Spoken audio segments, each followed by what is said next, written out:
ذہن انسانی ایسا ہے اس کے اندر پھر ایک تلاطم برپا ہو جاتا اور اس کے بعد چینج آنا شروع ہوتا ہے. ساری تھیراپیز، سارے چینجز جو کچھ بھی ہیں وہ اسی وجہ سے آتے ہیں کہ آپ دو ٹوک بات کریں تب جا کے.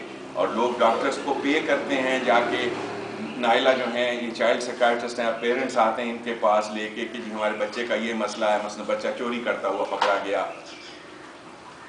کورٹ نے، سرکار نے حکم دیا کہ ساری فیملی جو ہے وہ 4 سیشنز کے لیے جا کر ڈاکٹر صاحبہ کو دیکھے گی. اس میں بھی جا کر یہ کانفرنٹ کرتے ہیں، فیملی کے ایشوز بتاتے ہیں کہ تمہاری فیملی کے اندر یہاں پہ منافقت ہے، یہاں پہ ڈوئلزم ہے، ان چیزوں کو دور کرو. 1 سیشن، 2 سیشن، 3 سیشن.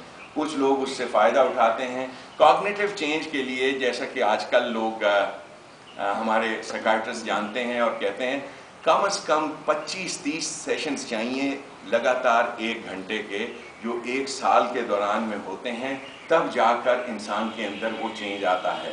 ورنہ انسان کی بدھی جو ہے وہ اس کی ایک قسم، جیسے ہندوؤں میں کہتے ہیں نمدہ بدھی.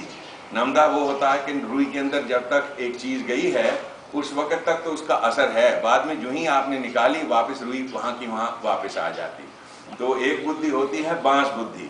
یہ بانس بدھی وہ ہے کہ بانس کو ذرا سا تراڑ پڑتی ہے تو اوپر سے لے کے نیچے تک چر جاتا.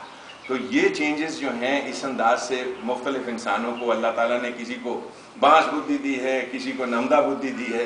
اسی طریقے سے چینجز آتے ہیں کہ بنیادی طور پہ بات سنی جائے اور اس کے بعد بات آگے بڑھتی ہے.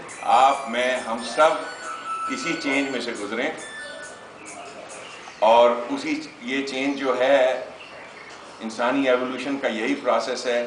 کسی چیز کا نام گروتھ ہے. آج کی تقریر کا موضوع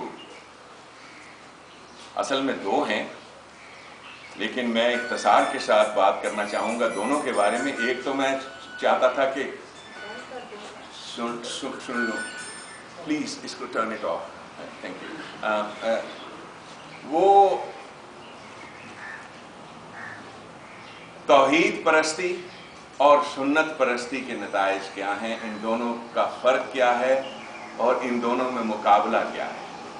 یہ موضوع ہے، توحید پرستی اور سنت پرستی.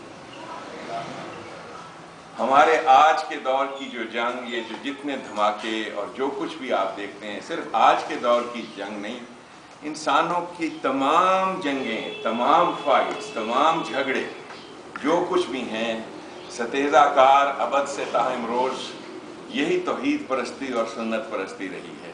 اس بات کو سمجھنا بہت ضروری ہے. انسانوں میں یہ تصور قرآن کریم نے دیا کہ ایک طاقت ہے جس کا نام اللہ ہے. وہ طاقت جس کے قانون سے ماں کے پیٹ میں بچہ بڑا ہوتا ہے. سارے جانتے ہیں کہ ایک طاقت ہے، دیکھو اس کا ایک قانون ہے اور اس قانون کے مطابق ساری گروتھ ہوتی ہے. خواہ بچہ ہو، خواہ بیج ہو، خواہ درخت ہو، یہ سارا سلسلہ ایک قانون کے تحت ہوتا. نہ اس کو آپ جلدی کر سکتے ہو، نہ اس کو آپ سلو کر سکتے ہو. سلو یا جلدی بھی اگر ہوگا تو پھر بھی قانون کے مطابق ہوگا. انہی قوانین کو آپ سامنے لاتے ہو تو پھر وہ پروسیسز چلتے ہیں. قرآن کریم جیسا کہ آپ جانتے ہو، کیونکہ میرے جیسے ہی، لیکن میں صرف بات کو کرنے کے لیے دہرا رہا ہوں اور دہرانا ضروری ہوتا ہے. اس سے آپ بھی جان لیتے ہیں کہ میں کیسے سوچتا ہوں، اور میں تو جانتا ہی ہوں کہ آپ لوگوں کی سوچ بہت بلند ہے. آپ لوگ سب طالب علم ہو، قرآن کے اتنے عرصے سے سن اور سمجھ رہے ہو.